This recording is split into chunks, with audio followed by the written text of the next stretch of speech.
खबर में। अल्लाहु अकबर कबीरा।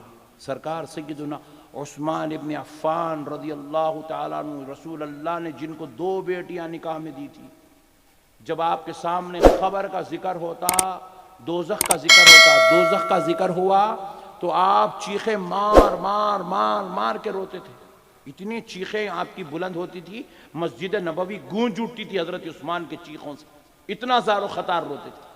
लेकिन जब आपके सामने खबर का जिक्र होता तो हजरत उस्मान गनी इतना रोते, चीखे मारते, जमीन से उछलते और बेहोश होकर गिर जाते, हत्ता के जोहर से असर का वक्त हो जाता मगर आपको होश नहीं आता। इतनी देर देर तक बेहोशी तारी रहती। तो किसी ने पूछा, ए उस्मान इब्न अफ़्फ़ान, हमने तुमको गौर किया, दोज़ख का जिक्र हुआ तो ज़ारो खतार रोते हो, और जब खबर का जिक्र हो तो उस्मान इतना रोते हो कि बेहोश हो जाते हो। खबर का खौफ तुम पर ज्यादा नजर आता है दोज़ख के खौफ की बनिस्बत। तो हजरत उस्मान ने कहा, सुनो, अगर दोज़ख में अजाब होगा तो बंदा इधर से उछल के उधर, उधर से कूद के उधर हल तो सकेगा, इधर से उधर जा तो सकेगा, लेकिन जब खबर का अजाब होगा न बंदा हल सकेगा, न बंदा उछल सकेगा, न बंदा जगह बदल सकेगा, न बंदा खड़ा हो सकेगा, न बंदा बैठ सकेगा। इसलिए खबर के अजाब की कैफियत सुनता हूं तो बेहोश हो जाता हूं, क्योंकि मुझे दोज़ख के अजाब से ज्यादा खबर के अजाब का खौफ लाहक होता है। मेरे प्यारे भाइयों, हिसाब देना है, खतरे खतरे का हिसाब लिया जाएगा, राई राई का हिसाब लिया जाएगा, एक एक टुकड़े का हिसाब लिया जाएगा। मेरे भाई, रात कैसी गुजरी पूछा जाएगा, दिन कैसे गुजरा पूछा जाएगा, क्यों हराम का खाया था पूछा जाएगा, क्यों माँ बाप को सताया था पूछा जाएगा, क्यों बीवी बच्चों को सताता था पूछा जाएगा। मेरी बहनें आई इतनी बड़ी तादाद में, उनको भी एक नसीहत कर देता हूं। मेरी बहनों, तुम्हें अल्लाह और उसके रसूल का वास्ता, शौहरों से मत लड़ो, सास ससुर से मत लड़ो, अपने ससुराल को, अपने घर को झगड़ालू फितनेबाज मत बनाओ। फिर पूछे, मौलाना नहीं लड़ना, सास दिन भर दम कर रहे हैं, शौहर सता रहा है, ससुरे गालियां दे रहे हैं, क्या करना। मेरी बहनों, मैं तुम्हें जन्नत में देखना चाहता हूं, इसलिए एक गुजारिश कर रहा हूं, सब्र करो। क्या करो? जोर से बोलो। ये तुम्हारा मुकद्दर है, वो तुम्हारी, वो घर में शादी हो गई, वो तुम्हारा मुकद्दर है, अब उसको लेके चलना, यही तुम्हारी जिंदगी है। तुम घर नहीं बदल सकते, अब हो गई शादी, हो गई खलास। वो शादी करने से पहले सोच लेना, सास कैसी है, ससुरा कैसा है, शौहर कैसा है, देवर कैसा है, जेठ कैसा है, भाई कैसा है, कैसा, सब शादी से पहले सोच लेना। 1000 मरतबा तहकीकात कर लो, आप 1,00,000 मरतबा तहकीकात कर लो, खंगाल लो, छान लो, छन्नी कर लो, मगर जब शादी हो गई बस अब एक ही रहना आपका जुबान पर, आमन्ना सद्दकना। ये मुकद्दर है, तुम पूरी कायनात से लड़ सकते, तुम मुकद्दर से कोई नहीं लड़ सकता। बोलो, लड़ सकते? नहीं लड़ सकते। मुकद्दर मुकद्दर है बस। जैसा शौहर मिलना था मुकद्दर में मिल गया, जैसी सास मिलना था मुकद्दर में मिल गई, जैसा शौहर मिलना मुकद्दर में लिखा था वैसा मिल गया, बर्खास्त। अब क्या करना? अच्छा मिला, रोजाना 4 रकत इजाफा शुक्राने के पढ़ना। अगर बदमाश मिला, अल्लाह का शुक्र अदा करते हुए, सबर करते हुए जिंदगी गुजारना। अच्छा मिला तो शुक्राना करो, बदमाश मिला ससुराल तो सबर करो, इसके अलावा दूसरी कोई बात नहीं है। रोजाना उठ रहे हैं, गालियां दे रहे हैं, लड़ रहे हैं। चलो मैं एक बात पूछ रहा हूं, लड़ने से अगर मसला हल होता तो मैं भी लड़ता हूं।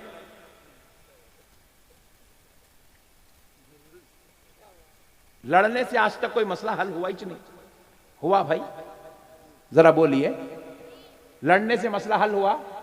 नहीं हुआ। लड़ने से मसला हल होने वाला है ही नहीं, लड़ने से मसला हल होता ही नहीं। मसला सबर से हल होता है।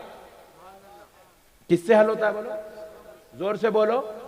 सबर से मसला हल होता है। सबर करो, सबर की तालीम नबी ने दी है। सबर करो, नाशुक्री नहीं, बदअखलाकी नहीं, बदतमीजी नहीं। एक नसीहत मेरी बहनों को एक वाक़े के जरिए सुना देता हूं। एक बहू अपने सास की शिकायत लेकर अपने पीर साहब के पास पहुंची। पीर साहब को बोली, सरकार मेरी सास बहुत बदमाश है, इंतहाई शरीर है, बुड्ढी मेरे को ना जीने दे रही ना मरने दे रही, सता सता के खा जा रही। बोली तुम लोग डरो ना, को तुम्हारे घर में भी ऐसा भी चल रहा, तुम भी ये फार्मूला सुन लो, बेगम को जाके दे दो, आज तुम लोग नहीं लाना, बेगम को दे दो, टेंशन फ्री। और ये ऐसी तावीज दे रहा हूं, फ्री में ले लो, कायनात का कोई आमिल नहीं दे सकता मेरे सिवाय तावीज, सुनो। जाके पीरो मुर्शिद को बोली, हजरत बोले ऐसा, खाली इसके अल्फाज ही बता रहे ने कितनी बदमाश है। बोल के बुड्ढी बोल रही सास को, बदमाश बोल रही सास को, मेरे सामने बैठ के इतना बोली तो घर में क्या क्या नहीं बोल रही होंगी ने। हजरत पूरा फार्मूला समझ गए, अल्लाह वाले थे, हिकमत वाले थे, इल्म वाले थे।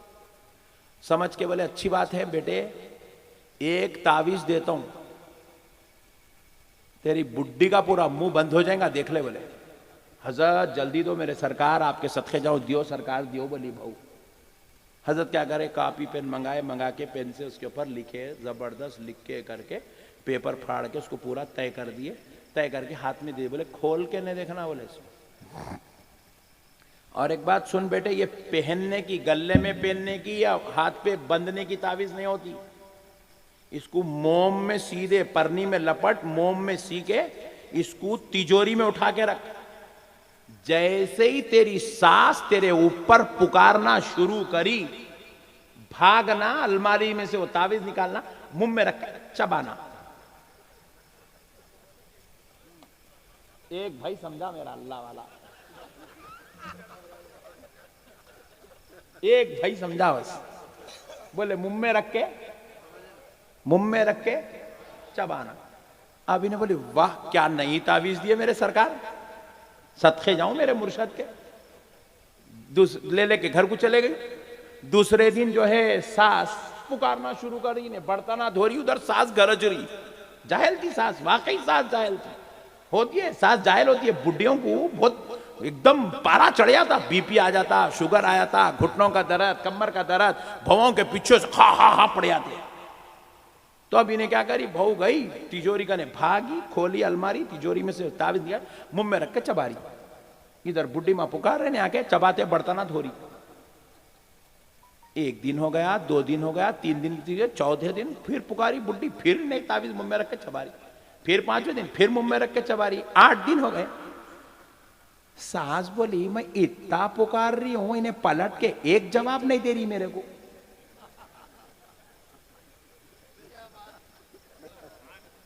सास को मालूम ही नहीं, नया फार्मूला यूज कर रही। सो प्रैक्टिस थी रोजाना आधा घंटा पुकारने की बुड्ढी को, पुकार पुकार के बुड्ढी मां खामोश हो गए। 8 दिन के बाद सोचे कितनी अच्छी बहू दिया अल्लाह मेरे को, मैं इतना बोली तो पलट के एक जवाब नहीं देती, कितना सुधर गई उन्हें, मैं कहीं को पुकारना बोल के। 8 दिन के बाद वो आधे घंटे का 15 मिनट हो गया।